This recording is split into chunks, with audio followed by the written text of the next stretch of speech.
Open Your Eyes is brought to you by Smart, bringing people together, and the Belize Bank, our country, your bank.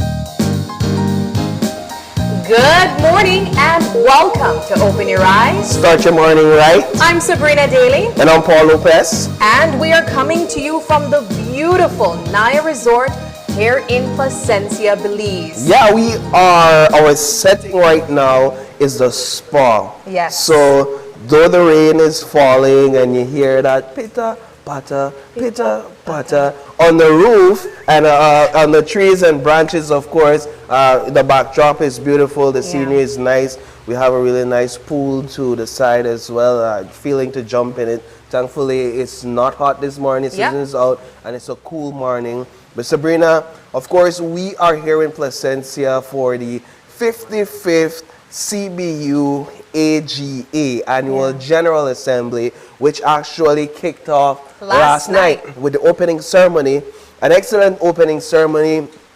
Kudos to the those who organized and planned the opening ceremony. I think one of the things last night that everyone was talking about was the fact that Belize showed up and showed out for this event, and of course we'll have to continue to do so because the event is not over. But just touching a bit on last night and for you, the experience. I know that you were you hosted last night. You're the main MC. Excellent job, by the way. How was it for you? It was fabulous. I mean, of course, you would know, Paul, that usually on Mondays I'm behind the anchor desk. But last night I switched things over and I put on my MC hat, where we hosted the 55th annual general meeting for the Caribbean Broadcasting Union, and that brought media professionals from all over the Caribbean region, really just professionals who are equally passionate about the work that we do here in Belize as well. We were also able to showcase some speakers from across the region. We heard from the president of the CBU, Dr. Claire Grant, and she spoke quite insightfully about media and journalism in the Caribbean, and I know that we will be having her on the morning show today as well. But we also recognized some individuals as well who have been working in the field of media. It was also the Hall of Fame induction award that took place, and we also recognized an organization that really contributes to the environment as well, and that is the 5Cs here in Belize. Indeed. There's a few times when I'm proud of Belize and being a Belizean, and then there are a lot of times when I'm proud of Belize and being a Belizean. And last night was one of those times when I was proud to be a Belizean. Of course, we had the Prime Minister join us last night as well. He gave a very insightful address on the role of the media in tackling environmental issues, but more so his speech to this Caribbean or regional delegates, because you have to put a pin there. You have to understand that this event has drawn voices and faces from across the region. So we have representation here from all the islands, small island developing states as we would call them, which Belize is one.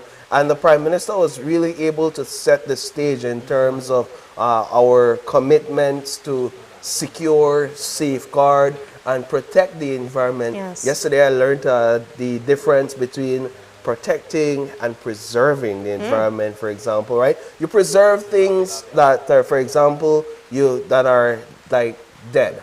For example, so you put it in, we put it in alcohol, and you try to keep it and ensure that it remains as it is, right? That's preserving. But technically, that wouldn't be the fit for jungle or for ecosystems that are so huge.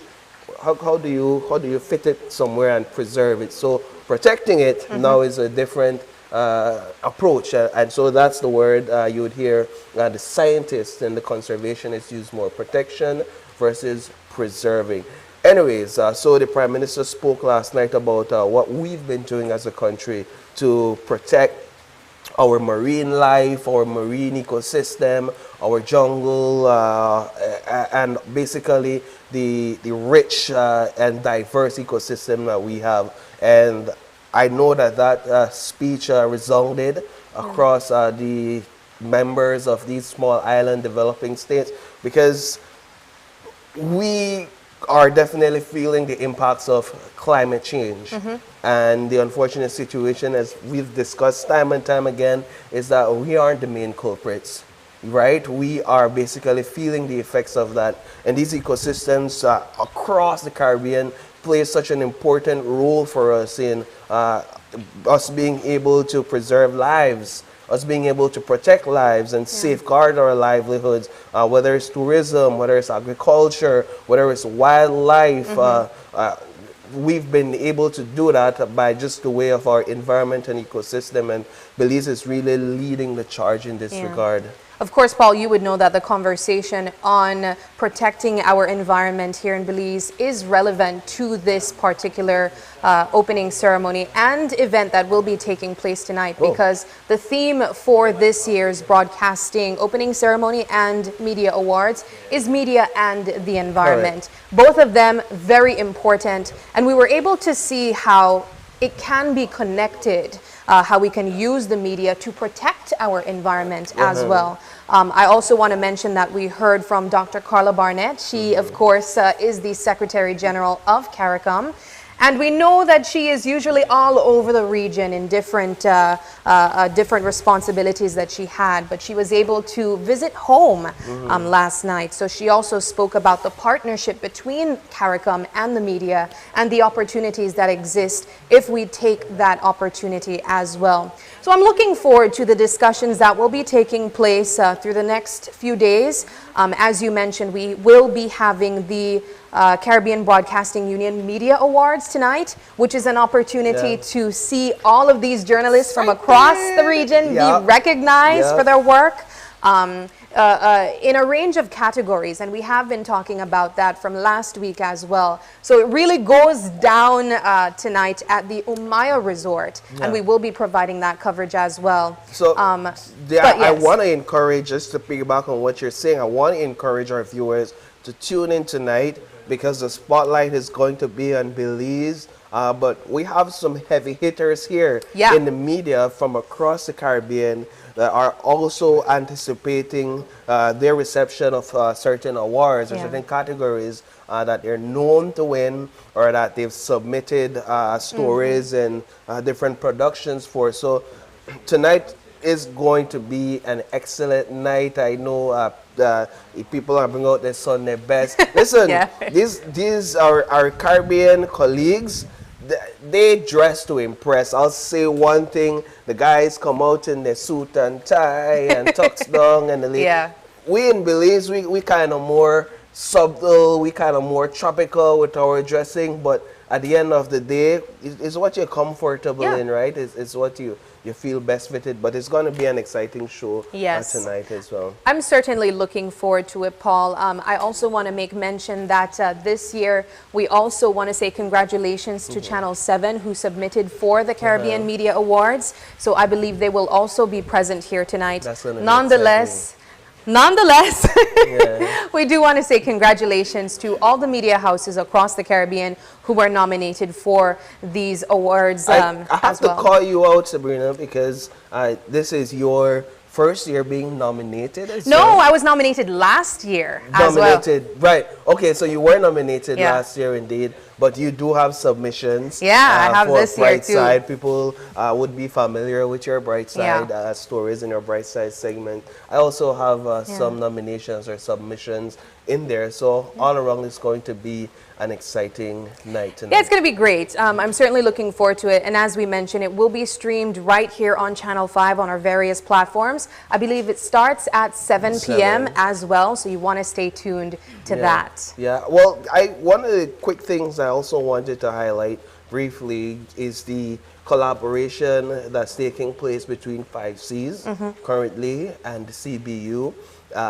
Interestingly, in that journalist that perhaps would have been here, at least be interested in being here, this 5C and this CBU collaboration created a strategy to have a journalist from across the Caribbean come together to address and tackle issues of climate change and the impacts and the effects of climate change across the region in workshops. And so I haven't been seeing you all much this week, but I've been here from Saturday and I haven't been seeing you all much because we've been engaged in very important discussions among journalists about climate change and the environment and how we can better translate this message to our audience and our viewers, and how we can fill the gaps of understanding that sometimes may be lost in the messaging, which can oftentimes be very scientific or data-based. How do we get down to telling people's story and the real stories? And so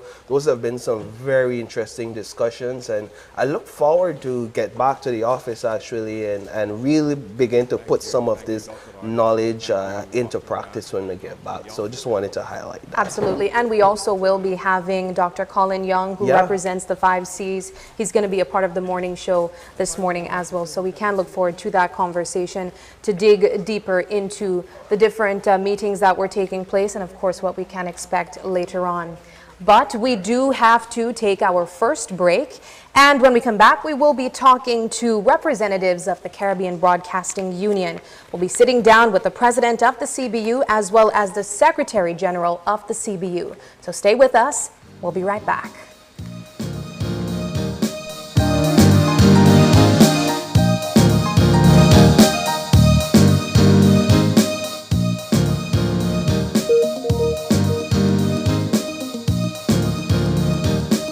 This plan, I can't leave this plan. Smart Belize! Hey there, smart thinkers. We're turbocharging your mobile experience with Smart's powered up postpaid plans. Imagine a world where your data speeds flows faster than ever. Well, guess what? We've cranked up the dial and unleashed the postpaid power of Smart's lightning fast LTE data on all our postpaid plans. That's right, no speed bumps, more data. It's like having a limitless highway of data speed at your fingertips. Whether you're a lone ranger with an individual plan or a squad rolling with a group plan, everyone gets to surf, stream, and share at enhanced, full, high-quality speed. Switch to Smart's powered up postpaid plans today and ride the wave of postpaid power. Visit any Smart showroom or smart-bz.com for details and make your mobile experience smarter and faster. Smart, bringing people together. I know I can't leave this plan. I can't leave this plan.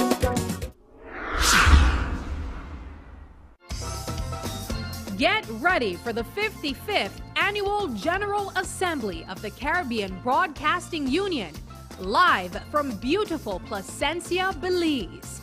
Join us as Belize hosts this prestigious event, showcasing its rich blend of cultures, pristine natural beauty, and warm hospitality. Tune in to Channel 5 for the opening ceremony on Monday, August 12th at 7 p.m. and the 35th Caribbean Media Awards on Tuesday, August 13th at 7 p.m. It'll also stream on our Facebook and YouTube pages. Don't miss this exciting opportunity to celebrate excellence in Caribbean broadcasting. The 55th Annual General Assembly of the Caribbean Broadcasting Union and the 35th Caribbean Media Awards, live on Channel 5.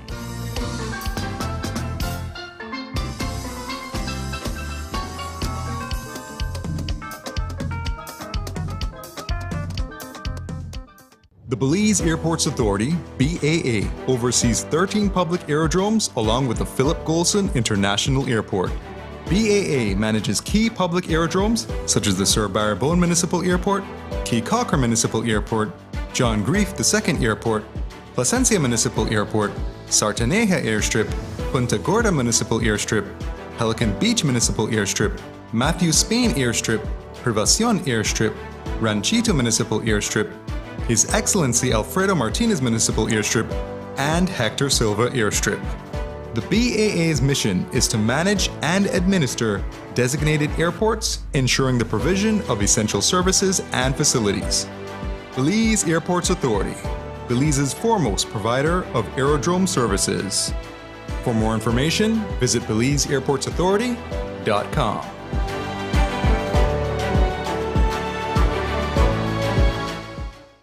Child marriage is not just a legal issue, it's a matter of human rights and a form of gender-based violence. It often emerges from cultural beliefs and influence of closed-minded relatives, depriving children of their basic human rights to freedom, security, education, and a voice.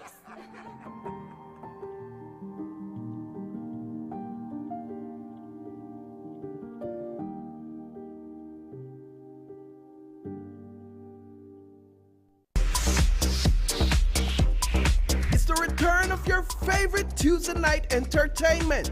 KTV The Remix Season 6 is here. Join us for an exciting night and a chance to win fabulous prizes. Plus compete in our halftime challenge. Get your tickets for just $5. Available at Channel 5 and Coney Drive and 88 Shopping Center. Can't make it in person? No problem. Watch it live on Channel 5 or stream it on Facebook and YouTube. The fun starts at 8 p.m. at the Bliss Center for the Performing Arts. KTV The Remix Season 6. It's hot, it's live, and it's only on 5. My name is Nayeli Yakab. I'm the coordinator of the Benga House of Culture Niche. Before the Belize Bank online service, I had to travel to San Ignacio because we don't have a Belize Bank branch in our community. Now with the service, I can conduct my transactions at the office, at the comfort of my home, just anywhere in the world. It has made my life much easier. I would recommend the Belize Bank digital services to everyone and anyone. It gives you back your time, it's highly reliable, it's available 24/7, and it just makes your life easier.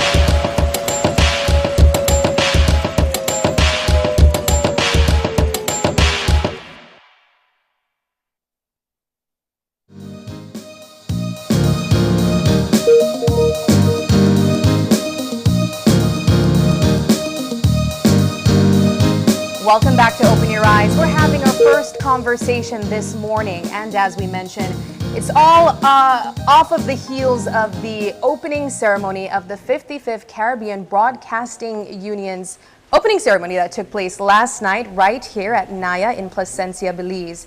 This morning we are joined by the President and Secretary General of the Caribbean Broadcasting Union. We have with us Dr. Claire Grant, she is the President, and Ms. Sonia Gill, and she is the Secretary General, as I mentioned, all representing CBU. Ladies, thank you so much for joining us this morning, and welcome to Belize. Welcome. Thank you. Thank you So much. You ladies have been here for the past few days. Before we even get into the formalities, I want to ask, what are your thoughts? You like it? I love it. I mean, it's really a very beautiful island. Yeah. It's a beautiful country, very rich. You can feel the culture. The culture is a part of what you experience all the time. There's a quiet pleasantness about it that I really like, and this property is awesome. It's beautiful. And yourself, Ms. Gill, how are you enjoying Belize? It's been amazing. The scale of the country, I think, has been an eye-opener for many of our colleagues. Many of us are in very small jurisdictions, so being here and just having to drive 2.5 hours to make it from Belize to Placencia, and we haven't even crossed the country, I think is a wonderful thing. I particularly have wanted to come to Belize for many, many years, and my Belizean friends who are now discovering I'm in the country, don't be mad, I'm here for work. You know, it's business. In Belize, we oftentimes feel a bit disconnection from the rest of the Caribbean just because of where we're situated geographically, right? We're more Central American in our location, but we're very Caribbean in our culture. And I'm glad that both of you got to witness and experience that, and as you're still doing throughout the rest of today, and I would imagine tomorrow as well. What was the decision or the rationale behind selecting Belize for this year's AGA and award ceremony? Well, I mean, the union is a collection of a number of the territories across the region that includes English and Dutch and, you know, all of the territories that share this similar kind of history. It's actually the third time that this event has come to Belize, the first time in recent history. Yes. But as you would imagine, it goes around the region, and I think that is a part of what makes this event very rich, because as members go from one territory to another, you get to understand that we're very different, but we're also very much the same, similar, right? So there are differences in the location, there are similarities in the location, but our cause and our purpose and the things that the CBU is about are all the same. Yeah. And it's really important for us to go to different places. It was very painful during COVID when we continued the tradition, but it was virtual, and it is not quite of course the same. You can't have these real person-to-person experiences and interaction. I do want to talk a bit about the CBU's roles, responsibilities, the purpose within the region. Let's talk a bit about that. I'm happy to do so. It's very much a case of we are media organizations, not just stations, but also print services, digital media services. We also have associate members who are about media and communications education, about regulation. We really represent the entire spectrum of what media and communication contributes to society. CBU sees itself not only as about content, but we see that content achieving a purpose of integration and development. And once we see ourselves doing that, then we are doing what we're supposed to do. So when we thought about the theme for this year, media and the environment, we've been doing a lot of work with organizations, including one based here in Belize, the Caribbean Community Climate Change Center, the winner of the President's Award for 2024. And that wasn't just ceremonial, that was substantial, because the issue of climate change, as our president said last night, is the issue, and it affects all of us. Different geography, topography, culture, language groups, etc. But our existence as the Caribbean, we are on the front line of climate change. So we had to do environment, and we had to come to Belize to do environment. I mean, what better place indeed. We heard from the Prime Minister of Belize, the Honorable John Briceño, who spoke about ways that Belize has been really protecting our environment. I just had Paul here earlier in the show telling me the difference between preserving and protecting since having their workshops. But I want to engage in the conversation, the President, Dr. Claire, and talk about the reasoning and the importance of having this theme, because as we mentioned, one of the themes in the entire world right now is climate change and the responsibility that each of our countries have, but also the impact on small island developing states that other regions that are larger emitters are having on us. Let's talk about media and the environment and how that ties together. Well, I mean, following on what the Secretary General has spoken about, the importance of this location and the theme, right? So it's the home for people understanding more about this issue. And we've been working with that group for some time now. I think part of what is important about what we bring to the table is we're able to carry a group of people that can get this message out to everybody who needs to not just know about it, but understand it and begin to think more about it in terms of the future. And so that's why the partnership with, and I want to point out, the President's Award is not an award that happens every year. It happens based on recognizing and respecting whatever work might have been done that is impactful. And certainly in terms of the timing of where we are as the world with this particular issue. We have to do things now that ensure sustainability for our children and their children's children, because if we don't act now, then we're going to have, it's going to be a disaster. Now, the challenge that we have for our region is that we don't have the ability directly to act to prevent what is happening. Therefore, what we need to do is to understand how are we going to survive in this new space. What happens to the types of buildings we have? Where are we supposed to live? Where are we not supposed to live? Vegetation and the importance of it. How do we frame a physical space when the world is continuing to get warmer and warmer and warmer, but we can still survive.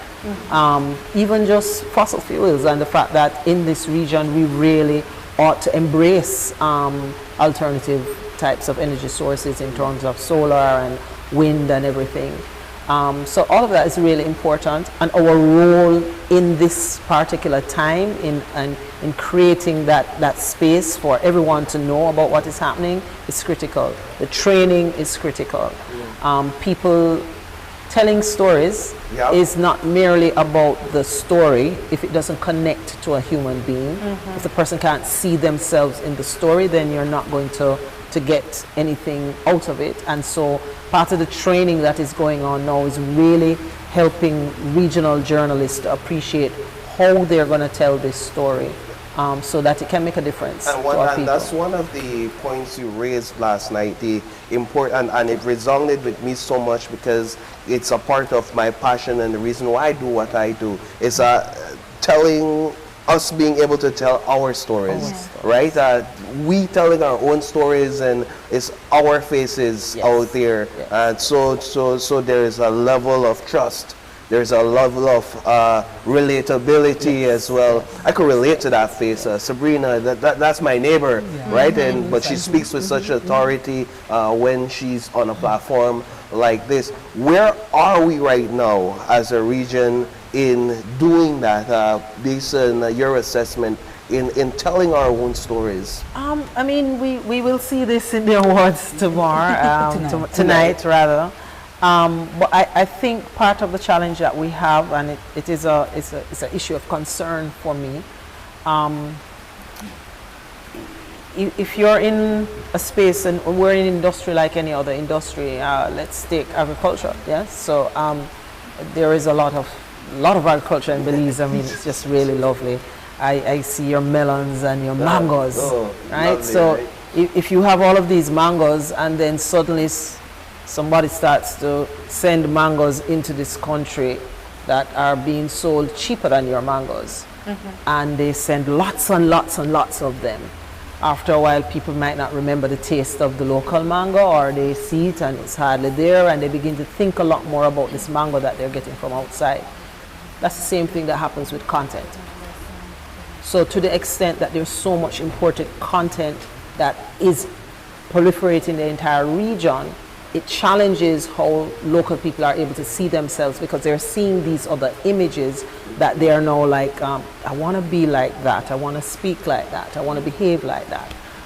My famous joke really is about little children and what I call the cable accent. They're not speaking like how American accents. There's a lot of American accents in the kids these days. So I put that in the space because it's about, well, people need to see themselves so that they speak the way we speak in the various territories, and they have a sense of self. I believe that a lot more is happening now than, say, 10 or 15 years ago, but there's also a lot more to compete with. And therefore it is really important that media houses across the region understand their role in cultural preservation, which is also a part of the resilience that this entire region has to continue to build on. Telling our stories is something that we have to understand, that if we don't do it, somebody else is going to do it for us. And history is often recorded in the eyes of the person who wants to tell the story from their vantage point. Most recently, there has been a brouhaha about this documentary called Sprint. And people are complaining about it, so you can't complain about it. The people who did Sprint, there is an American-based product, and they're promoting through their eyes.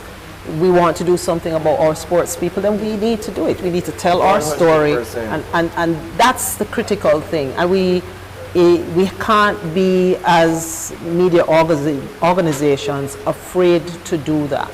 Yeah. You know, we must make it our business to say we are going to go out and we're going to tell the stories. You're going to tell the stories of the Mayans. You're going to tell the stories of the people who are doing farming all across Belize, so that they can see themselves and people can aspire to be what they can be.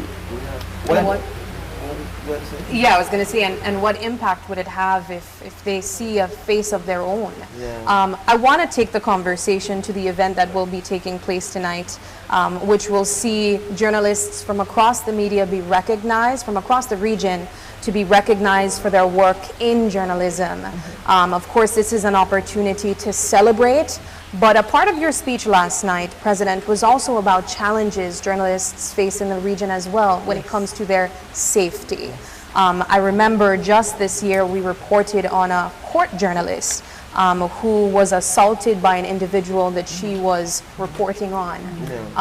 What are the challenges that you are observing from the Caribbean Broadcasting Union's perspective, and how do you see us moving past this? I mean, the challenges physically for journalists has always been a top issue. It's something that we're always paying attention to. Obviously, the situation in Haiti, from a scale of 0 to 10, they're at the 10, and we're always looking at that. But there is something that is emerging that it's not isolated to our industry, but the impact is significant, and that is cyberbullying or cyber attacks. One of which we had a situation like that in Jamaica, where the challenge that you have in the digital space is that people can hide behind anything, and they feel strong. You know, they want to say and do things, and often it can incite others to do things to journalists. So I think it's one of the areas that we have to pay a lot of attention to, especially that electronic space. Different countries have put in different laws to manage this. We are encouraging the various territories to really press for that, because it is the new way of living. You know, people are living in a digital space, and when they live in the digital space, they actually do everything that you can do in the physical space as far as possible. And I mean, technology is going far, so who knows what will happen next. But it's important to understand that people can be hurt in that space as well. And therefore we have to pay attention to that so that we can protect our journalists. The journalists themselves also have to pay attention to how they perform in that space, what they do in that space. Yeah, I know for Belize in the physical front, we've passed legislation that adds somewhat of a stiffer penalty for those who would seek to attack a journalist while they're working. Yeah. Excellent. So this journalists were grouped with other public officers, like police officers, for example, is a part of that legislation. You have doctors and nurses, a part of that legislation as well. So that was important for the media in Belize to advocate for, to say, hey, we want to be a part of that list. Yes. And today's government listened and said, all right, we're going to make some amendments to include journalists while they're working. If there's a sort of assault, whether it's verbal or physical, the penalties can be swift and they're hard as well on those who cause those offense. So that just shows you exactly where we're heading in terms of protecting our journalists in Belize. And it's useful for that sort of information to be known to the CBU, because we can then encourage our members to use that as a template, to use that as an advocacy point in their own jurisdictions. The strength of the CBU is its membership. We are a membership organization for a reason. And once we are aware of these things, the important ways in which we can ensure that media and communication continue to serve the society. We have commercial members, independent members, state-supported members, but we are about serving the Caribbean region we love. Wonderful. Ladies, let's talk about the event that will be taking place tonight. As we mentioned, it is an award show, and we are going to be seeing a select number of stories that were nominated for specific categories. Let's talk about some of these categories and the reason why they are placed this year in the award show. Well, I mean, we've been talking about the climate change and that environment issue. That has been a growing category. We're into year... well, for the climate change in particular, we've been doing it off and on. With the support of 5Cs. This is our second year. Right. We have other environmental categories looking at climate change and gender, sustainable land management. It really is, the environment overall is a very significant part. And then, of course, other development themes such as trafficking in persons, which is a significant issue in our societies, responsible reporting on youth and crime. We work with partners on these theme categories. We don't just say, here's a category, submit something. We actually work on capacity building of the media in exploring these areas. And the other thing that we're paying more attention to, it's not just what's in newscasts or in newspaper main content. We're looking at the entire spectrum of media content and content creators. For the past couple of years, our president had said, why aren't we looking at the people behind the camera? The people who are ensuring that the audio is perfect, that the direction is brilliant. So we have actually been placing a focus on the hidden faces and hands of the media sector that make it work, and they will also be celebrated tonight. That's a great point. Oftentimes when we highlight the work being done here at Channel 5, we ensure that we mention the people behind the scenes as well. We always say, you know, we are only the faces, but it's an entire machinery. We have our cameramen, we have persons that work in the control room, or audio technician and whatnot. So I have seen those in the category listing as well, and I have to applaud the Caribbean Broadcasting Union and as well you, Dr. Claire, for including that in, because it is absolutely important. So, let me ask, because stick a pin there to ask a bit about emerging platforms, right? And where we are concerning emerging platforms as a union. You're talking social media. It's perhaps where a lot of people, especially younger folks, go to consume information and the news as well.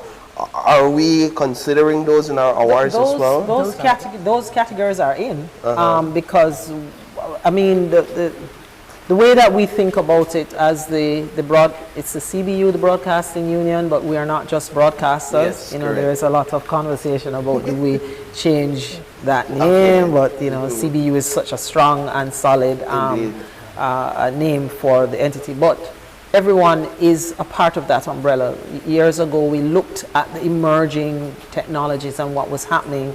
There's print, there's radio, there's broadcasting, there's social media, there's digital. There's all of those ways that people are, one, creating content and how people are consuming content. So all of those categories are taken into account in the awards. Okay. Yeah. Best social media content. Yes, I saw that in all going to be celebrated So you have tonight. a social media yes. award? All We of submitted for that, Paul. Yes. We There did. will be podcast winning tonight. Yes. Podcast there will as be very creative text, photo, video Also, we're not behind, compilations. man. We are moving No, forward. no. Well, our membership drives this. Indeed. And as they are exploring the different ways in which we as Caribbean people are the most creative people in the world, so the awards is really an opportunity for us to demonstrate that, to remind us that we are achieving excellence, and therefore we can inspire others to do the same thing. What does the award categories say about the CBU and what the CBU's objectives are? So I think one of as SG has indicated, we are an organization about our members, right? Our members define us. We are here for them. We represent their needs and their aspirations. So what the awards do is there isn't anything else like that is saying here is a region of people that are involved in a particular industry. They do a certain type of task every single day, and we're going to recognize that, right? There is no comparison. So even when various territories have their media awards, or whether it's from their press associations or whatever, that's on a smaller scale, just comparing within that local area. What this is saying now is, look, there's a wider space. How did your news story measure up to a news story from another country? Yes, there are peculiarities, obviously, but when you really get into it, and we're getting better at it each year, to just be comparing those critical things that are comparable. The camera work, the editing, the scripting, the delivery of the story, the idea in and of itself. And I think that's a richness that doesn't exist anywhere else. And therefore, the members, over the years, we've been managing to get them more excited, to the extent that we now get too many entries, I might say. And non-members are joining us as well. Right. And it's a learning activity, because after tonight's celebration, we then move into the learning. So we have an esteemed panel of judges representing the region, Montserrat, Barbados, Cuba, and they actually put on a workshop for the members that reviews the content that they judged and indicates ways in which they can improve. So the awards is a capacity building activity, along with a celebration and a demonstration to us and the world of the quality. We have now started to get invitations from international media competitions for our members to enter those. So Global Peace Media Awards. Wow. That's excellent. We have it. We just have to acknowledge it, be confident in it, and continue to sustain it. Can you all say how many awards will be distributed tonight? It's 55 categories in which we will be presenting awards. There will be a set of production categories, print, digital, radio, TV formats such as documentary, news story, opinion piece. Then there's the themed, development-focused categories, and there's advertising. Yes. And we want to expand those categories, because we're doing rich and wonderful work in both commercial advertising and public service announcements. And of course, we will be doing that focus on the creative personnel in print, radio, digital, and television. Wow, wonderful. 55 years of the Caribbean Broadcasting Union. I can't wait to see what takes place the next 20 years. Hopefully I'm still around then. But you'll ladies, be. I think in so. those seats. Hopefully. But ladies, thank you so much for joining us. We hope you continue to enjoy your stay here in Belize. And of course, the celebration continues tonight. Tonight, where it all goes down. All right, we are going to take a quick break, and when we come back, Open Your Eyes continues with the conversation surrounding the Caribbean Broadcasting Union.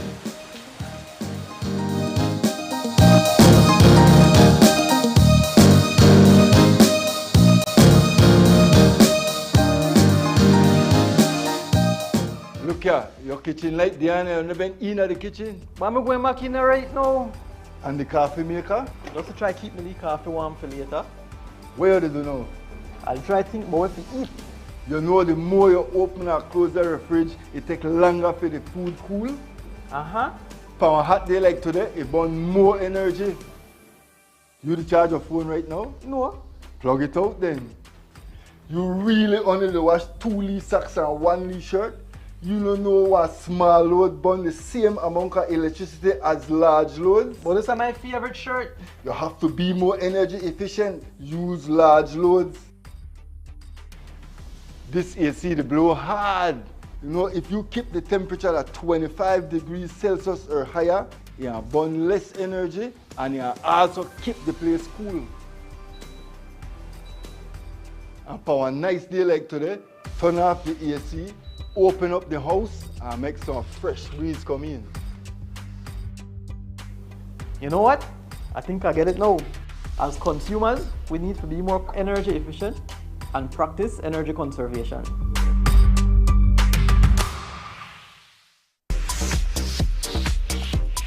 It's the return of your favorite Tuesday night entertainment. KTV The Remix Season 6 is here.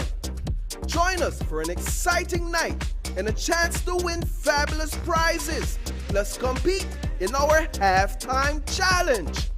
Get your tickets for just $5. Available at Channel 5 and Coney Drive and 88 Shopping Center.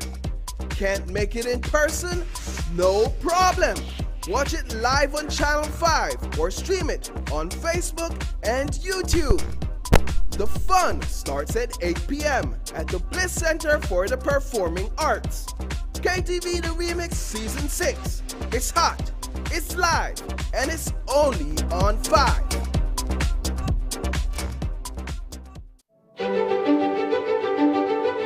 Technology is ubiquitous, and it's transforming how, when, and where we work. Fulltech Systems is placing award-winning devices in the hands of information workers, allowing them to work without compromise in a world without wires, to innovate, create, and to maximize productivity anytime, anywhere, satisfying the needs of the desk-centric remote and field worker and every other worker in between. We are providing the industry's best devices to businesses going through the process of digital transformation. Partner with us today to provide the solutions that will allow your employees to work effectively and efficiently to enhance your customers' experience.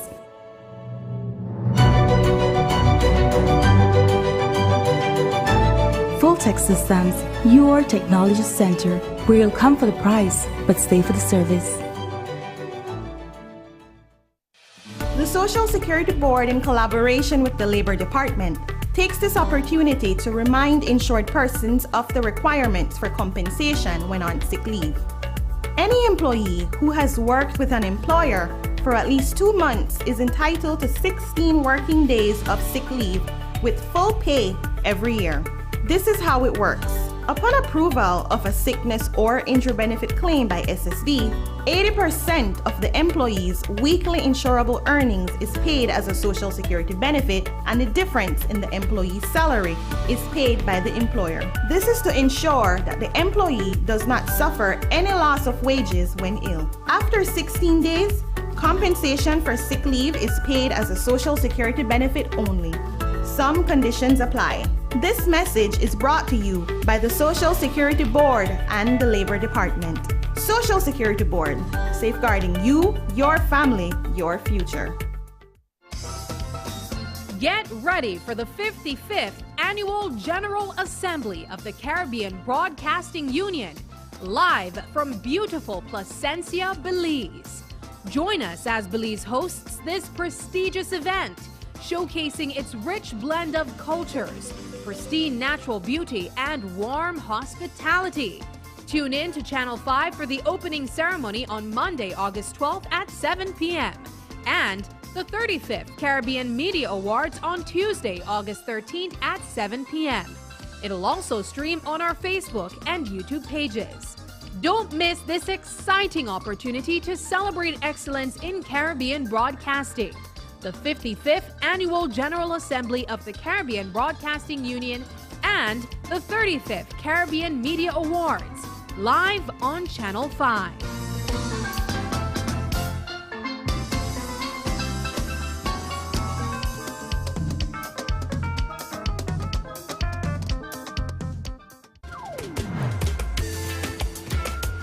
Go from the lap of luxury to lands untouched by time,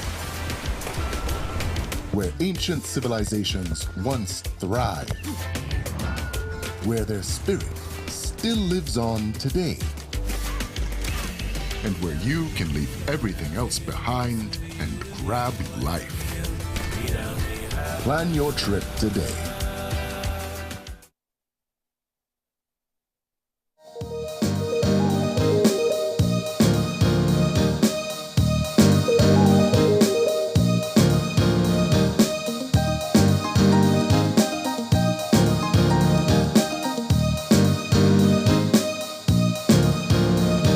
All right, and welcome back. This is our second segment for this morning. Thank you all for staying tuned with us to this special Open Your Eyes morning show. Of course, we are here at NAYA in Placencia, and these conversations are all about the CBU's 55th Annual General Assembly. Belize is hosting this year, and so we have our friends from across the region in Belize enjoying the coffee, enjoying the mornings, enjoying the culture. The culture as well. And we have joining us, no stranger to TV, no stranger to the cameras, Mr. Stuart Crone. Good morning. Good morning. But my job was mostly behind the camera. Your job was mostly behind the camera, but last night you were actually on camera. You read the citation for the 2024 Hall of Fame induction. Of course, as you mentioned, Paul, Mr. Crone is no stranger to media. He was the original owner of Channel 5, at that time recognized as Great Belize Productions Limited. Now we see him more in the line of work with tourism. Correct. But he's also the owner of this stunning resort we are currently staying at, NAYA. So thank you for accommodating us here in Belize. Thank you for that shameless plug. We appreciate it. But last night he was representing media. And just to insert this as well, he was recognized in 2011 as well as the Hall of Fame induction. He was given the 2011 award. So last night he was delivering the reading of citation where Oliver Clark from Jamaica was recognized. Mr. Crone, let's, before we even jump into the actual Hall of Fame award, let's talk about your role that you had in media. Oh gosh. I know, keep it brief because it might be really long, yeah? It just goes back to when we started as a production house in 1982. We produced commercials, sponsored documentaries for what was then the pirate television industry. When after government changed in 1989, we had been applying for a broadcasting license for many years, but when government changed, we, along with several other companies, were given a broadcasting license, so we shifted gears from just production into a full-fledged television station where you guys work. Yeah. When did Great Belize Productions join the Caribbean Broadcasting Union? We joined the CBU as what was then an associate member. This would have been, I think, in the late 80s. Wow. Yeah, it goes back a while. Yeah. And then when we got a broadcasting license and actually went on the air, then we joined as a full member. I think I might be wrong, but I think the Belize hosted its first AGA in Belize City in 1993. And I think it was at that meeting that we were officially inducted as a full member. Wow. What was the decision that went into Great Belize Productions deciding to be a part of the CBU? You know, it wasn't a natural progression. You know, we're a little bit isolated from the rest of the Caribbean here. I would really credit it to the now deceased former head of CARIMAC, Dr. Agri Brown, from UWI. He and another gentleman, Dr. Roderick Sanatan, I think he was with the CARICOM Secretariat then, I may be wrong. They kind of engaged in a missionary trip to Belize and came and visited a number of the broadcast houses. And they had heard about some of the production work we had done and really made connections with the Caribbean. Prior to that, we really didn't think of ourselves as part of a larger body of broadcasters. So I would credit it back to them. As you reflect on being there for the first AGA that was held in Belize to now being here for the third being held in Belize, as I understand it. It's the fourth, actually. The fourth. All right. So I stand corrected. What's your thoughts? What are you thinking as you see this all happening and taking place? Well, you know, I have to give a lot of credit to the organizing committee here. I think there's a tendency, because we're not Jamaica, we're not Trinidad, we're not Barbados, we have to try a little harder. And I mean, I think if you look at the trophy room at Channel 5. The big trophy room. It gets bigger. Emphasis on the big. But I mean, I think you've seen that because we are small, yeah.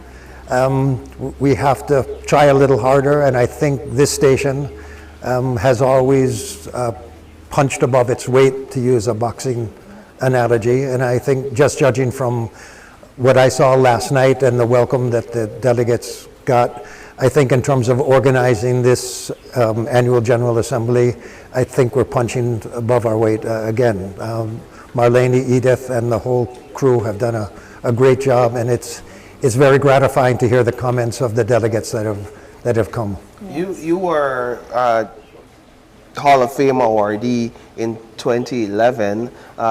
What did that mean for you at the time, and does it still mean the same thing? Oh, I mean, yes. I mean, obviously, it's great to receive that kind of honor, and Oliver Clark, who I read the citation for last night, you know, he was a giant in media as such. Not when I knew him, he was more on the newspaper side. They hadn't made their move into broadcasting yet. But as someone who championed freedom of the press, that kind of thing, as you may have heard in the citation, Oliver Clark was a one-of-a-kind fellow.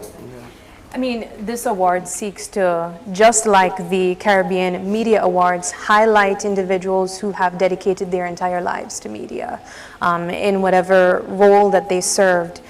Do you see media being appreciated in Belize in this way, or is it a case that we maybe have to wait until there's an annual Caribbean Media Awards, or if you're deceased, to recognize the work that you do?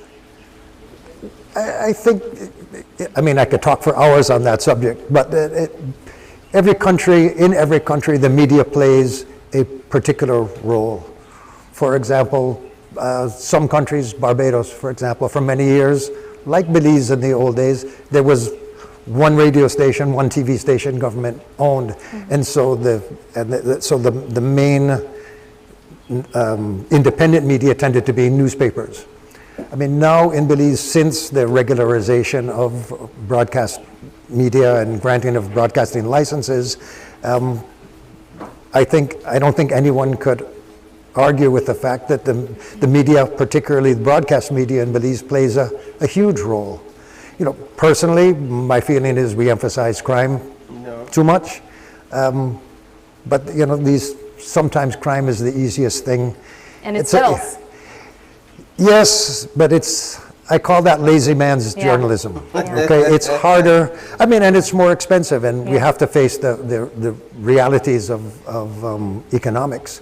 It's a lot more difficult to craft a really good feature story. But the fact is that in Belize and all over the region, there are really good things happening, Yes. but it's a lot harder to bring out the good things than it is to, go put your camera on the police spokesman and he can tell you who got shot and who got raped. And I'm part of the media, or was part of the media, but I can still be critical of it. I love that you took the conversation there, Mr. Crone, and I promise I won't stay there too long because the conversation is about the Hall of Fame award, but we are looking at a situation where there are different dynamics of a newscast. As you mentioned, in a lot of news coverages, we are seeing crime take the lead. They even say if it bleeds, it leads. But you came from, your leadership style involved a lot of feature coverages of the country of Belize. I want you to talk about why that was important to be a part of the newscast in your time of leadership. I mean, it was important because, to me, journalism should be about ordinary people doing extraordinary things. The fact is, for a country as small as Belize, it is a news-rich environment. There's so many good stories happening all over the country. Because the media is Belize City centered, a lot of those stories are going uncovered. As someone, my first job as an adult was in Placencia, so I was not into that Belize City mentality. And there's just great things happening out there, but you have to to devote that kind of energy to it, you have to be a little bit crazy. So we would, and I think Rick Romero could tell you that we would spend all week doing a news broadcast 5 days a week, and then on weekend we rush out to Toledo or to Orange Walk or Benque Viejo to go put together a feature story that you don't have the time to do during the week because, Paul, as you know, during the week it's just crazy. You're going from one crisis to another. So it requires a lot of dedication, and it takes away from your family time and your relaxation time. So you have to be a little bit crazy. No offense intended to you guys. I've accepted my crazy. Crazy is in the media. Crazy is a good thing. It's what keeps you functional. Because you can't be sane and functional in the media at the same time. It doesn't work. It doesn't work. But one of the things I've taken note of is that behind every strong, long-lasting media houses, there are giants, individuals that hold the fort or man the fort and leads the vision forward. Individuals like yourself, individuals like this year's Hall of Fame inductee, individuals like Dr. Grant, as well as Dr. Miss Sonia Gill, Marlene Cuellar. What does it take to be that person, the one that leads the charge? And I know you all don't do it or didn't do it to be inducted into a Hall of Fame, but just as a result of your commitment and your dedication, the recognition is well placed. Talk a bit about what it means to be that leader. I think that's true not just in media, that's true in every field. You have doctors, Dr. Cuellar, who was kind of the Channel 5 doctor. Everyone went to Dr. Cuellar. The media doctor. Exactly. In every field, whether it's attorneys, it just gets into your blood, and that's all you do. I think it takes a particular kind of person.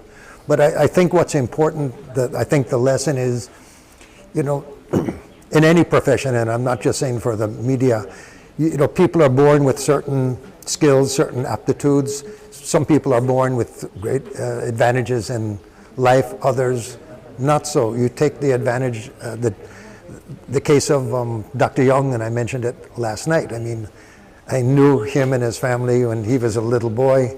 He took us running through the jungle in search of howler monkeys, right? So he went from a poor, kind of out-of-the-way village and then he's a doctorate, and he's leading one of the key institutions in the whole region.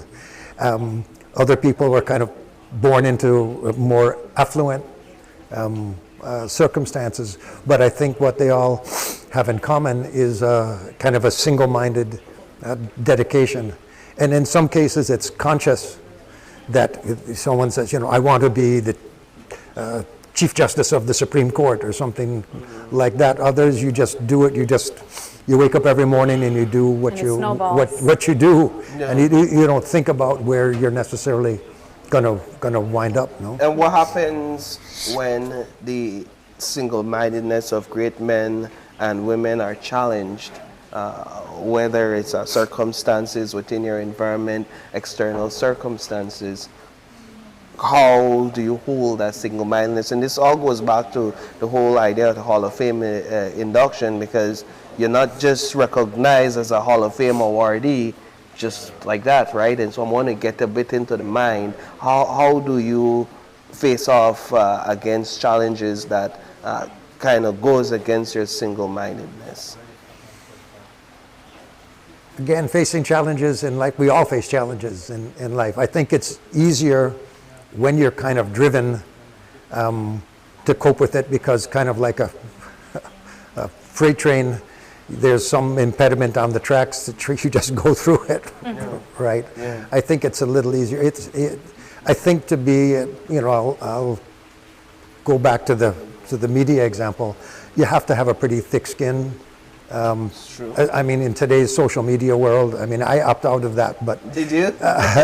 but it's you know, there's 1,000 critics out there. It's tough to keep your focus, and you know, the way I would deal with it if I was in that position again, I would just ignore it. You are now a huge influence in tourism, and I wanted to know if there's any connection that you see between media, tourism, and the environment. If there's a triangle there that you can speak to. Well, if you speak to anyone in tourism, 100% of the people in tourist, if you ask them, are you an environmentalist? They will say, of course I'm an environmentalist. Yes. But it's a situation where the words do not always equate with the actions. It's easy to be an armchair environmentalist, and every developer, every hotel owner, everybody in the industry, every tour guide, you know, they take it for granted in their mind. They do great things for the environment, but it's when you have to put your money where your mouth is that kind of separates the sheep from the goats when it comes to tourism and the environment. Yeah. In terms of occupationally, the thing that the media and tourism have in common is that they're both kind of stressful. I think the public... I did not expect that. I was not expecting that. The public has in its mind that, oh, people in the tourism industry are hotel owners. They're having fun on vacation every day. Oh, it's cocktails at 5 o'clock every day. You know, I can't tell you the last time I had a cocktail at 5 o'clock. Yeah. You know, you're doing everything from fixing a leaky toilet to confronting an irate customer, and you know, it's good. My preparation for being in the tourism industry was great because coming from media, I learned to deal with stress, so it was no problem of being always on call. So in media, if you're in the news business, you get that phone call of some huge event unexpected event that just happened, and it's the same thing. You know, there's a lot that can go wrong in any profession, but in tourism, there's a lot of balls in the air all the time. And I have to commend you again, and this is just my own personal opinion. The Naya property is stunning. I can really see how the owner or yourself, if you're the only owner. I am not the only owner, I am the lead partner. The owners sought to protect our environment here as well. You can see that it's not just fancy buildings. There's a lot of forestry here, a lot of greenery, so I have to commend you guys for that. I'm not sure if that went into thought when putting together this establishment to protect the environment as well. It was a mixture of luck and vision. I think it's just like when we started Channel 5, it was never, the driving force was never money. The driving force was, let's do something different that can advance the art of whatever art we're in. And you know, just like I made earlier reference to, there's some lazy journalism that goes on. There's a lot of really lazy tourism development that goes on. You know, and I think you have a dichotomy between foreign investors and local, and not that one is necessarily smarter or better than the other, but the foreigners come with their preconceptions. I will leave them alone for a minute. My appeal would be to local developers, and you know, whether it's hotel, restaurant, whatever, give it some thought. Try to do something different. It doesn't mean that you have to spend more money, but you have to, you know, just think a little bit. It's more than just throwing up a little thatch roof shack and putting in a few beds. Yeah. That's not going to get us ahead anymore. We gotta think a little smarter. Yes. As we wrap up this conversation, Mr. Crone, knowing that you have your own media background and you have been at several of the Caribbean Media Awards, perhaps you can inform our viewers of what they can expect come tonight as it relates to the meaning behind the Caribbean Media Awards. Wow, I mean, let me be chauvinistic and let me put in the plug for all the Belizean entrants that are looking for their awards. Tonight, it's a great tradition has been established, not just for Channel 5, but I think the awards have now opened up more to the general region, and I hope we win our share, but congratulations to everyone. Yeah, well, we want to thank you for joining us this morning. We don't take lightly the fact that you and those that have been there from the start really paved the way for people like Sabrina and myself to be here, and we don't take that lightly. So thank you very much for joining us this morning. What a nice thing to say. Thank you, Paul. And Sabrina. Thank you. All right, we're going to take a quick break, and when we come back, the conversation continues on CBU.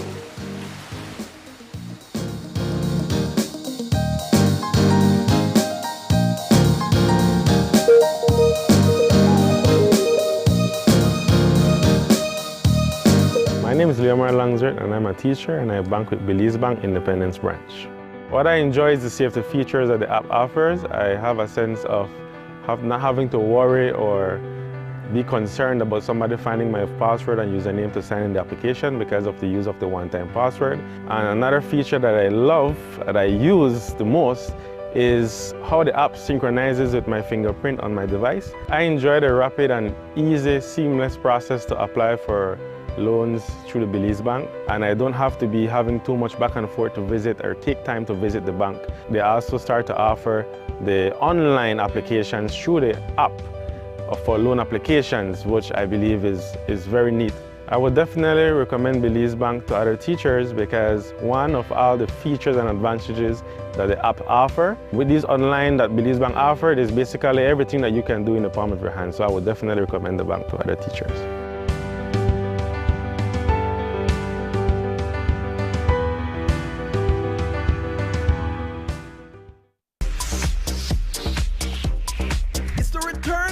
Favorite Tuesday night entertainment. KTV The Remix Season 6 is here. Join us for an exciting night and a chance to win fabulous prizes. Plus compete in our halftime challenge.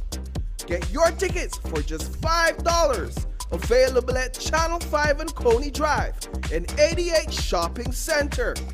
Can't make it in person? No problem.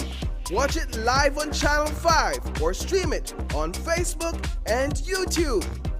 The fun starts at 8 p.m. at the Bliss Center for the Performing Arts.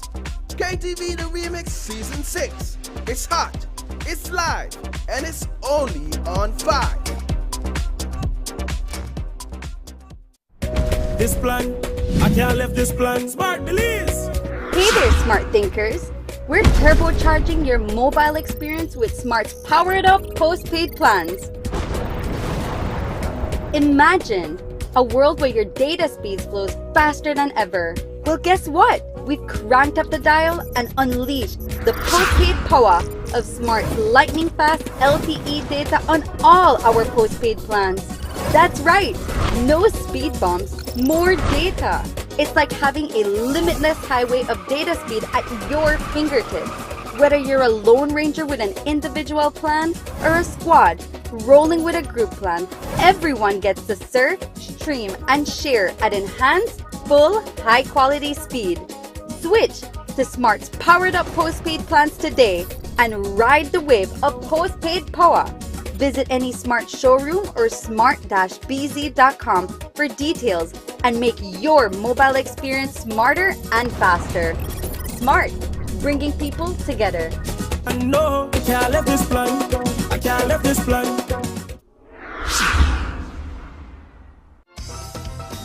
Get ready for the 55th Annual General Assembly of the Caribbean Broadcasting Union, live from beautiful Placencia, Belize.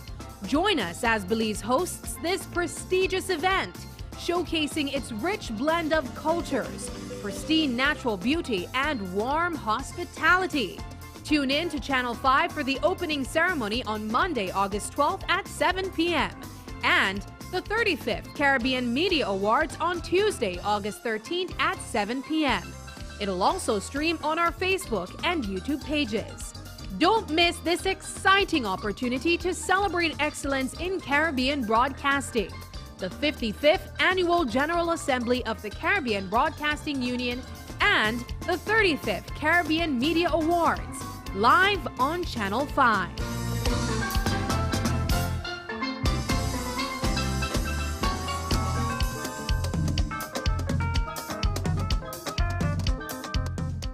The Public Utilities Commission continues to drive changes for Belize's utility and ICT sectors by creating new regulations and updating existing laws and rules to elevate the legal framework for water, telecommunication, and electricity.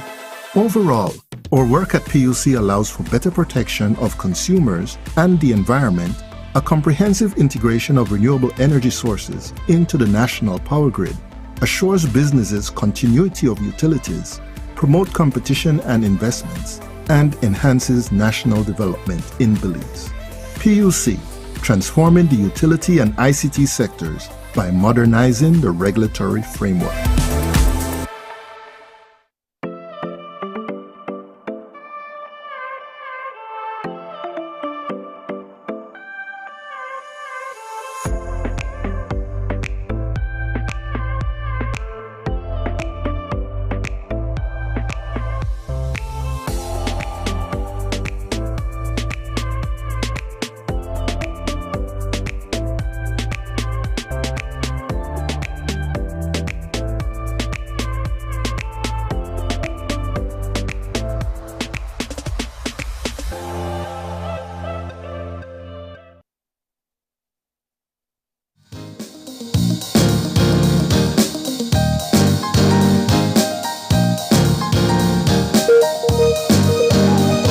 Welcome back to Open Your Eyes. We're jumping into our third segment this morning, and it's all around the conversation of the Caribbean Broadcasting Union and, of course, its role as it relates to media here in Belize and in the Caribbean region. As we've been talking about, Paul, last night we paid respect to certain individuals in our opening ceremony, and tonight will also be the same with our Caribbean Media Awards. But on the topic of what took place last night, as we just spoke to Mr. Stuart Crone, he read the citation for the Hall of Fame inductee. Well, who was also recognized was Dr. Colin Young, representing the CCCCC, 5C for which short. is the Caribbean Community Climate Change Center, also known as the 5Cs for short, and they were presented the President's Award. So we have here with us this morning Dr. Colin Young to talk to us about what the 5Cs does here in Belize and what it represents for the region as well. Good morning, Dr. Young. Good morning, Sabrina. And congratulations again on the recognition. Thank you very much. I know you were surprised. Absolutely, absolutely. Now the 5Cs, you all have been collaborating with the CBU in what appears to be a strengthening relationship for the past 2 years. How did this decision come about? It's not often that you have these types of collaboration, especially with the media. Yes. So we have found quite clearly as we travel across the region and as we've done research across CARICOM member states, that there is a massive information and knowledge gap as it relates to issues related to climate change. For most of its history, this issue has resided in universities and people who work in the field, and as a result, the rest of the public, there is this awareness gap. And who better to help get this word out and get the message out than the media? Yeah. And so since 2018, the 5Cs have had a relationship with the CBU, but over the last 2 years, I've made it a strategic activity to increase that partnership by sponsoring through the 5Cs Climate Theme Awards to both shine a light on media excellence and media professionals in the region who are covering climate change, and also to incentivize media professionals to continue to cover climate-related stories by showing how people are dealing and grappling and suffering from climate-related impacts, but also to focus on the solutions that people are using and employing to adapt to the effects of climate change. What's your thoughts on where we are as a regional media unit in terms of the amount of coverage we provide, the amount of stories we produce where climate change is concerned? Oh, I believe simply because the impacts of climate change are increasing in frequency and severity, the media in a sense have been forced to cover some of these stories. And as a result, there has been a sort of organic increase in the number of these stories. However, how the media covers these stories, I think there is still much work to be done. A lot of reporting happens. You interview me, you interview a lot of other persons and the news, but in a sense just repeat what is said. And there's not enough of the context, and there's not enough of the questioning of issues related to policies or lack thereof, or the responsibilities of international governments and countries in fostering a massive injustice in this issue around climate change. So I think how you cover stories and shine a light at the end of the fact that it is people and people's lives that are being impacted needs to be told. For a while, we've always seen this story of the polar bear trying to hold on to the melting glaciers. We've heard of the sea level rise. We've heard of the need to protect the scarlet macaws and the jaguars and so on. And that's fine and that's important.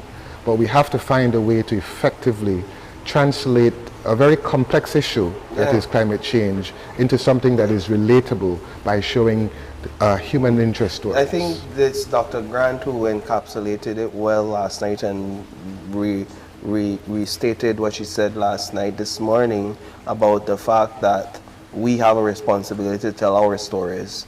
Like that's one of the big roles we have. What are the stories that impact us, and how can we tell those stories, like you said, in a relatable manner? What the 5Cs has done, I take note of the fact that you guys have gone beyond sponsoring awards in a climate change themed category, but you're also hosting journalists from across the region. I'm a part of that group. I'm proud to be a part of that group. I count it a privilege to be among like-minded journalists, and the wealth of knowledge and experience that we all bring together in one room is amazing. Talk about that decision. Yes, through support of our partners, the 5Cs has been able to not just host journalists in Belize, but in other countries as well. It's a basic strategy. One, in order for the media to effectively communicate a complex issue like climate change, personnel and media professionals have to first understand the issue. And while there's a knowledge gap in the public for understanding climate change, there's also a knowledge gap among media professionals to understand climate change. 100%. Right? And so if you don't understand something well, it's very hard to then explain it and to deal with the nuances and the complexities that surround it.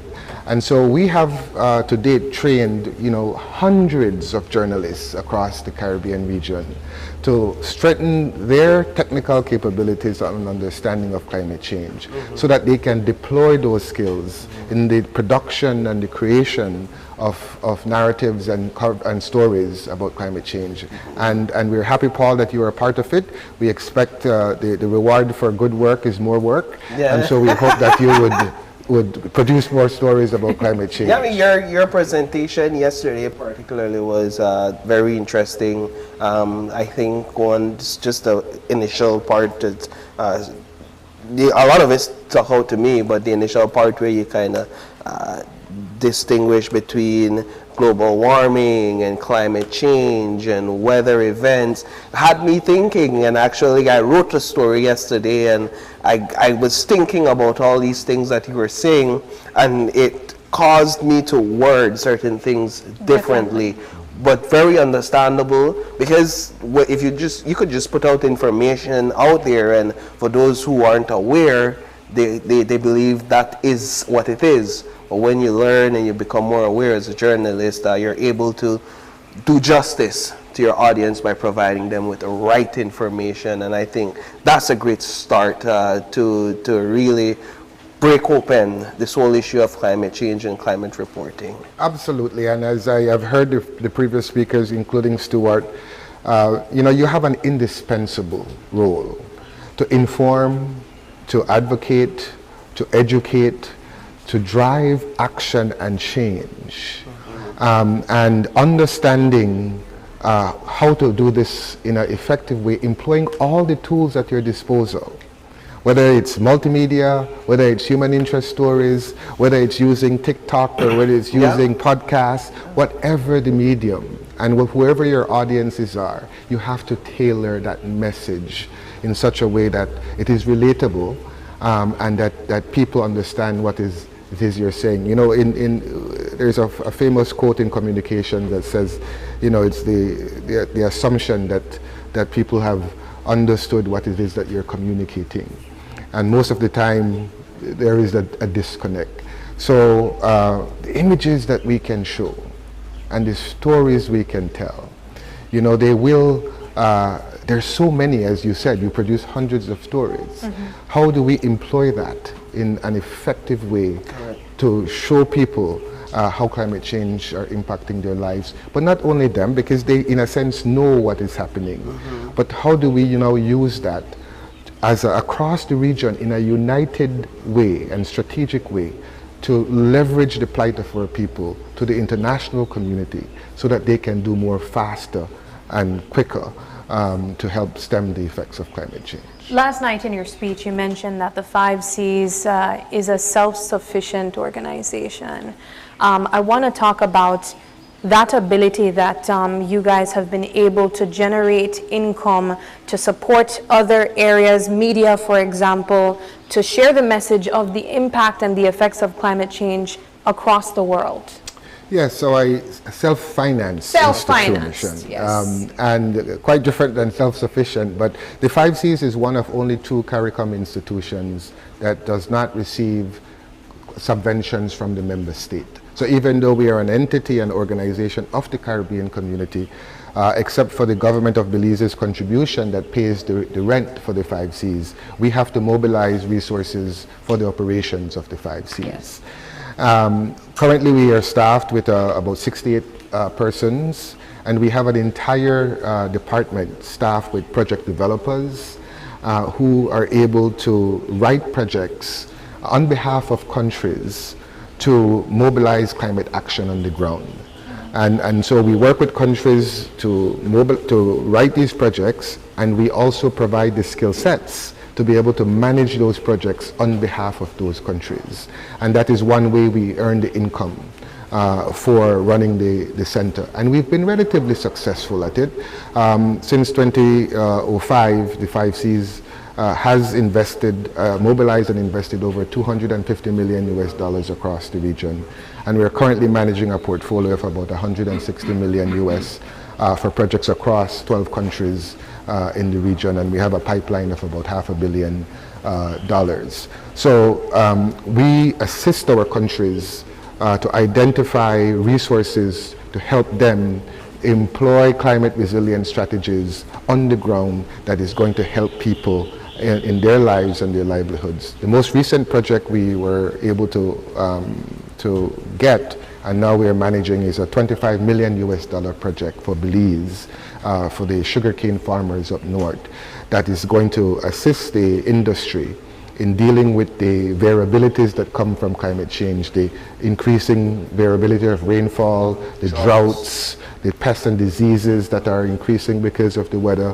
And this project has the real potential to transform the industry, but more importantly, as I keep saying, to positively impact the thousands of farmers who depend on the sugarcane industry for their lives and livelihoods. One of the things you begin to realize as you get more into climate change and understanding it is the magnitude of the space, just how big it is because of the issues or the effects of climate change. And the time we have right now wouldn't do justice to really speak on a lot of issues, or all the issues, but Belize really has a fraction of each issue where climate change is concerned. If you go to the corals, if you go up to the weather patterns and hurricanes and deforestation, I mean the list is endless here in Belize. But I wanted to ask about the President's Award, and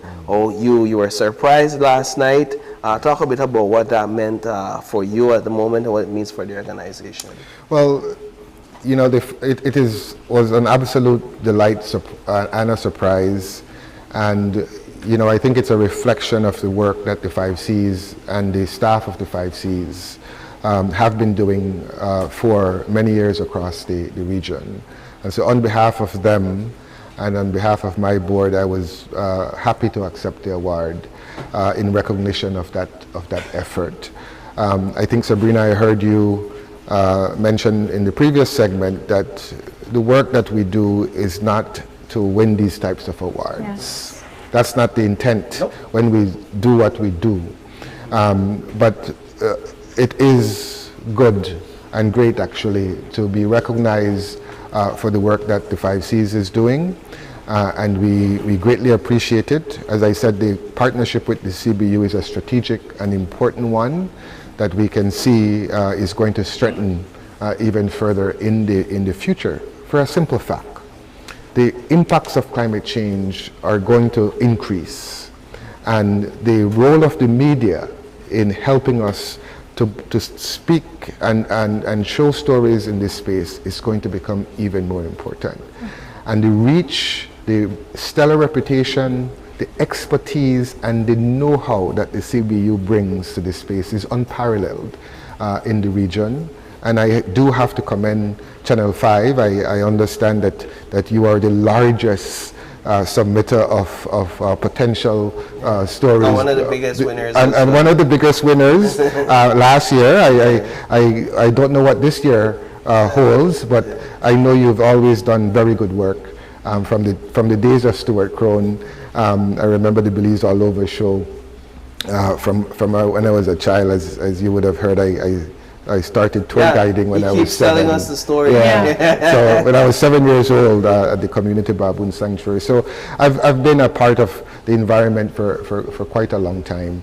And I think part of what you need to also do is to find those persons within Belize, and for other journalists and media persons in those countries who have done a tremendous amount of work quietly, below the radar, the unsung heroes about protecting the environment, conserving the environment, but also dealing with the effects of things like climate change, and at the same time trying to improve people's quality of lives. Yes.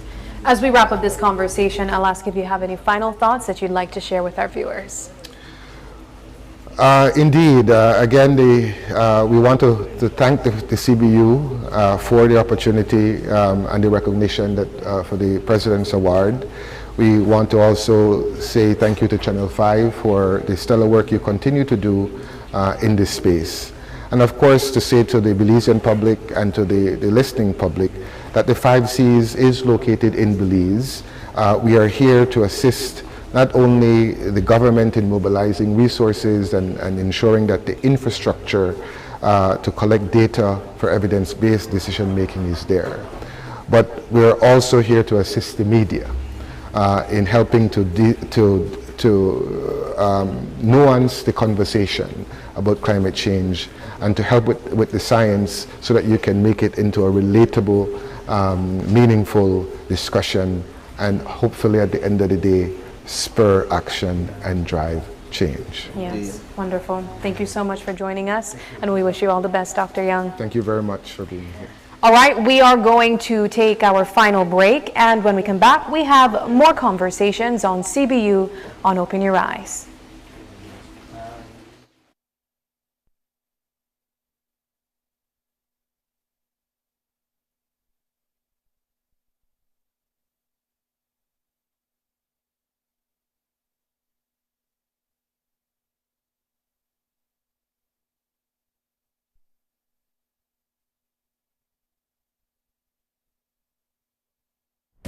This plan, I can't leave this plan. Smart Belize! Hey there, smart thinkers! We're turbocharging your mobile experience with Smart's powered up postpaid plans. Imagine a world where your data speeds flows faster than ever. Well, guess what? We've cranked up the dial and unleashed the postpaid power of Smart's lightning fast LTE data on all our postpaid plans. That's right, no speed bumps, more data. It's like having a limitless highway of data speed at your fingertips. Whether you're a lone ranger with an individual plan or a squad rolling with a group plan, everyone gets to surf, stream, and share at enhanced, full, high-quality speed. Switch to Smart's powered-up postpaid plans today and ride the wave of postpaid power.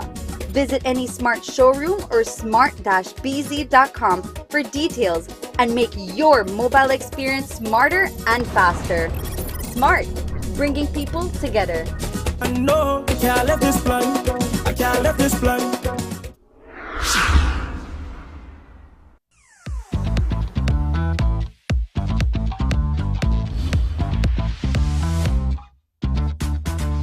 The CB100 is efficient, durable, and has enhanced smart power. Being a Honda, of course, it's reliable and fuel efficient. Get around town with no worries because you get up to 100 miles to the gallon. And it's priced at an unbeatable $2,700. Honda CB100, available at Benquip. Equipment, parts, service. Get ready for the 55th Annual General Assembly of the Caribbean Broadcasting Union, live from beautiful Placencia, Belize. Join us as Belize hosts this prestigious event, showcasing its rich blend of cultures, pristine natural beauty, and warm hospitality. Tune in to Channel 5 for the opening ceremony on Monday, August 12th at 7 p.m. and the 35th Caribbean Media Awards on Tuesday, August 13th at 7 p.m. It'll also stream on our Facebook and YouTube pages. Don't miss this exciting opportunity to celebrate excellence in Caribbean broadcasting. The 55th Annual General Assembly of the Caribbean Broadcasting Union and the 35th Caribbean Media Awards, live on Channel 5.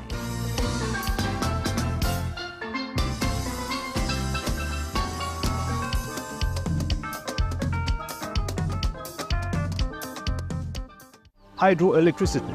It's clean, sustainable, and one of the largest renewable energy sources in the world. It's what we use here at Fortis Belize to generate electricity to power your homes and businesses. We operate 3 hydroelectric dams on the Macal River. Together, the Moyejon, Chalio, and Vaca facilities supply as much as 40% of the country's energy needs. Fortis Belize maintains its operations following international standards, and local technical teams are guided by a strict water management program to maintain water levels year-round. Generating safe, reliable, and sustainable renewable energy in an environmentally responsible manner is what we do here at Fortis Belize. We are constantly working to build a brighter and more resilient Belize. For more information, visit our website at www.fortisbelize.com or email us at corporate@fortisbelize.com. Fortis Belize, building a future with 100% renewable energy. Hi, my name is Lincoln Fowers and I work at UMAL. 100% I will recommend Belize Bank mobile banking to everyone because it saves time, money and gas price because gas price is high right now. Belize Bank mobile banking just make life easier.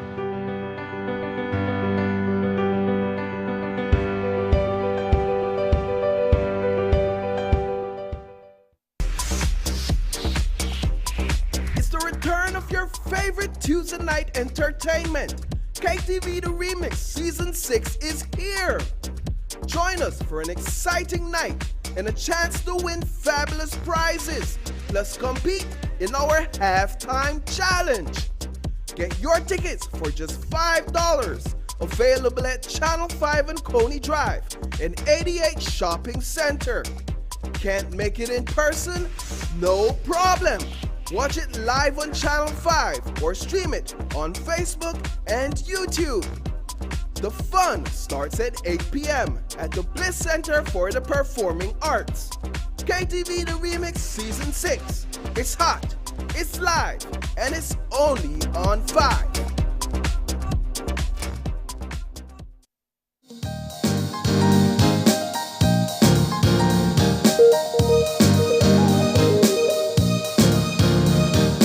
Welcome back. This is our final segment for this morning. We want to thank you all for staying tuned with us. We're broadcasting, of course, this morning from Placencia, beautiful village of Placencia, and also we are at the Naya Resort. And in this segment, we are joined by Dr. Sam Cleveland Sam.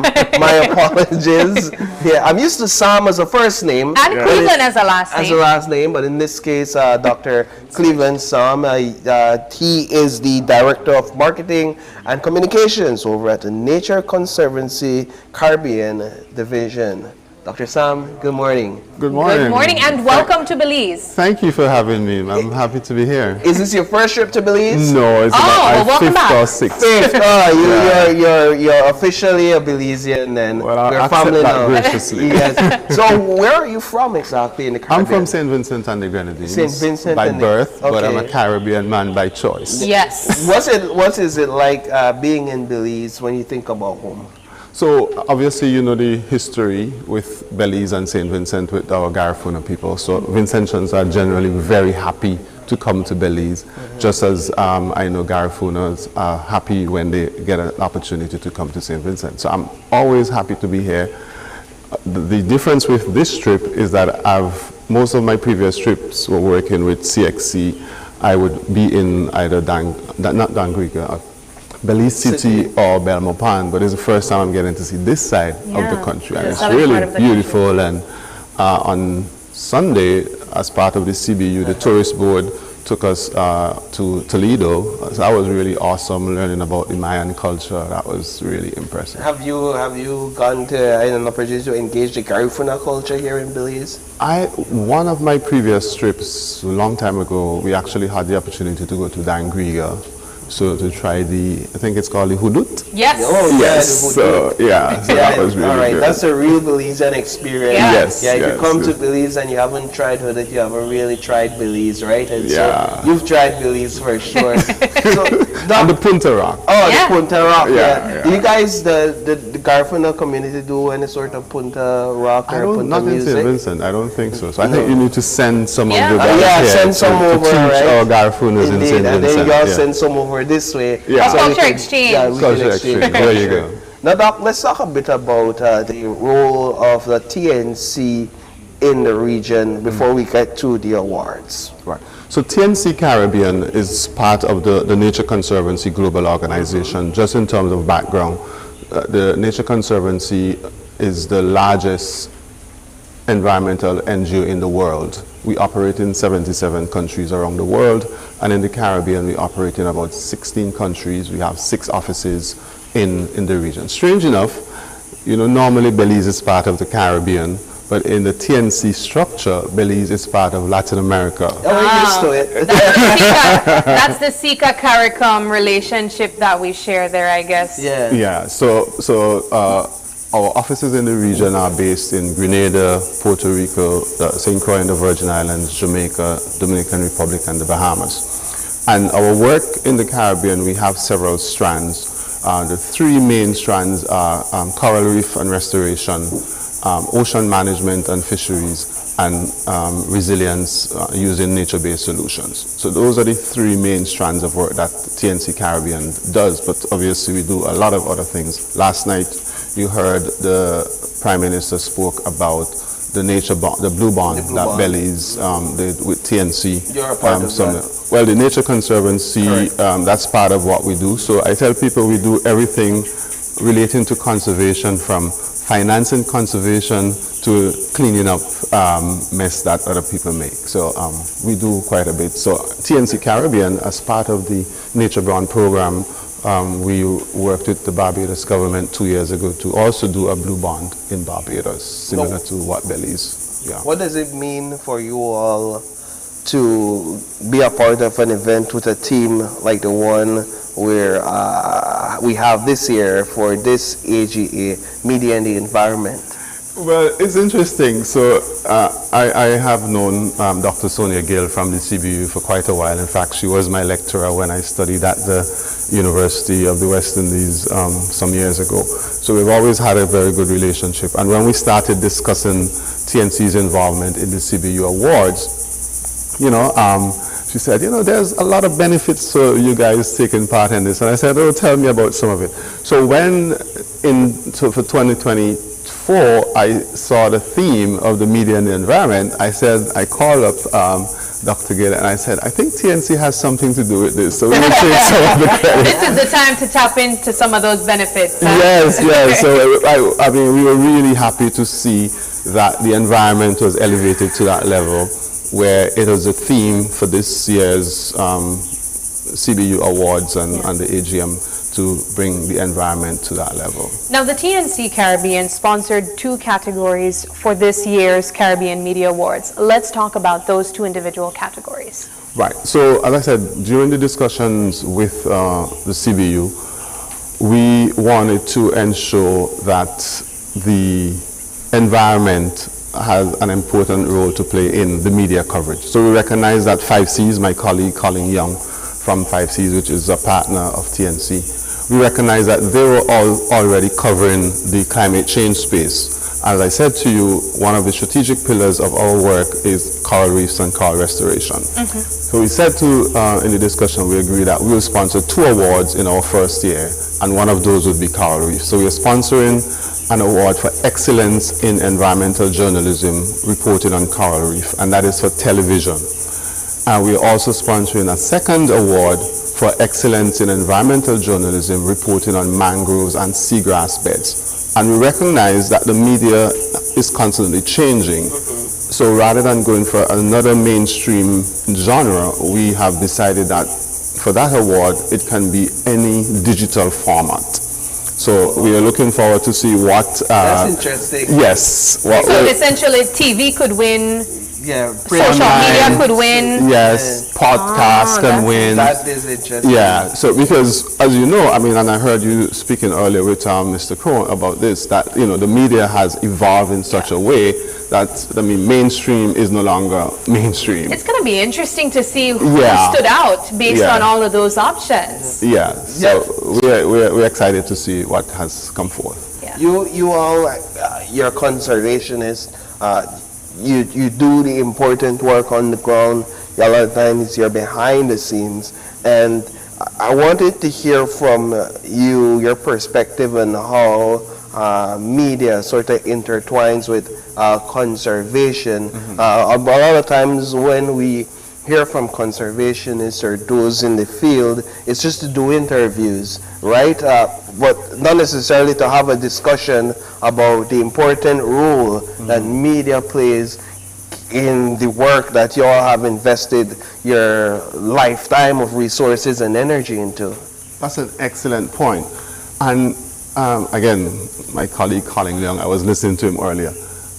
The work that we do is awesome in and of itself. But if the public doesn't know or hear about that work, then some of it, go astray. So the media has a really critical role in spreading, I like to call it, the environmental or conservation gospel to the masses so that they understand the work, first of all, raising awareness about the work and the impact of the work. And that is what we are focusing on our awards, that the stories should not just be about, there's a coral reef bleaching this year, which is very important, and we have had severe coral reef bleaching episodes last year and this year because of the increased temperatures that we're experiencing.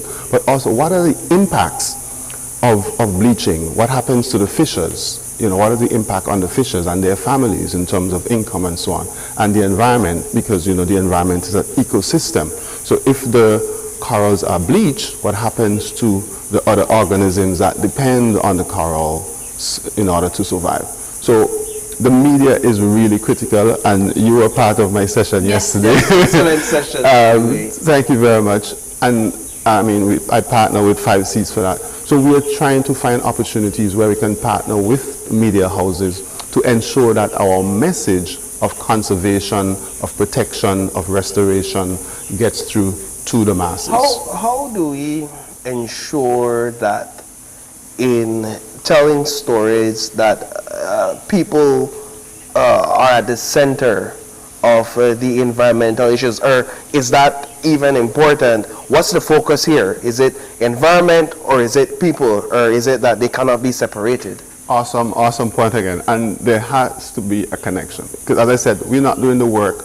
just to protect the environment. Correct. We're doing the work so that the people who are living in the environment can also thrive. In fact, at TNC, we talk about nature and people thriving together.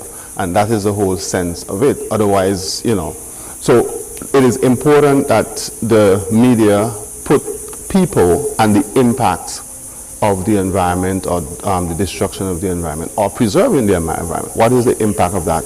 Put people at the center of that, so that it is what it is that we as a people can benefit from that, what we as a people how can we impact the environment, how can we preserve that environment, and how our livelihood can be enhanced as a result of protecting and conserving the environment.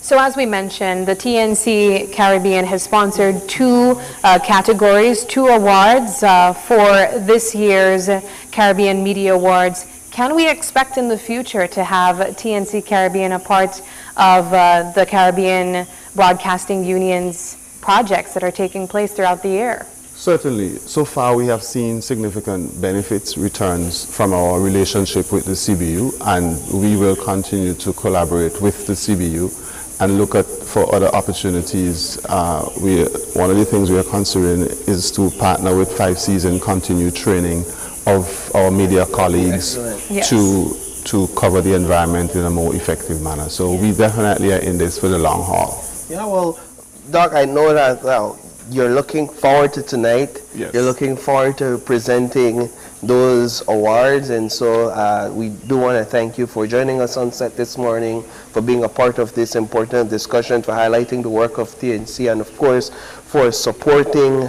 journalists and media representatives in this way. Let's get some final thoughts from you. Yeah, well, we at TNC, we want to help journalists to do their job better, and hence the awards are really to incentivize journalists to report on the environment in a more substantive way, in a way that we can feel and see the impact of the work we are doing and the impact on people.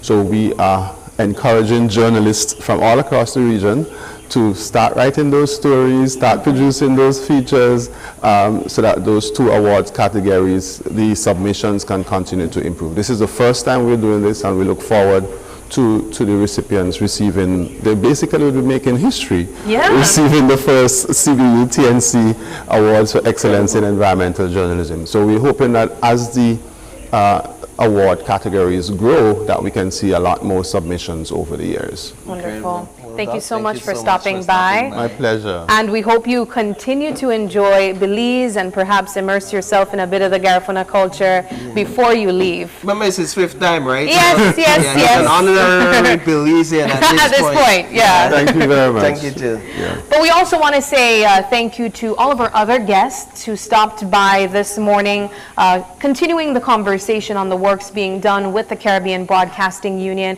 and of course what we can expect tonight at the Caribbean Media Awards. It's going to be a fantastic night, as we have been mentioning, honoring the work of journalists across the region on various different categories. A lot of them this year will be surrounding environment and climate change, so I'm really looking forward to that, and we want to remind you that it will be streamed right here on Channel 5. Yeah, well, so with that, Sabrina, it is Tuesday, August 13th, and if you're celebrating a birthday today, we want to say happy birthday to you. If you have any questions, queries, concerns, you can always send us an email at oye@channel5belize.com. And of course, you can always catch us on Facebook live every single morning at Open Your Eyes BZ, as well as Instagram for behind-the-scenes contents at OYE Belize. Thank you so much for joining us, and please do us a favor and join us again tomorrow as you open your eyes and start your morning right. Until then, keep your eyes, your mind, and your hearts open. Have a wonderful Tuesday.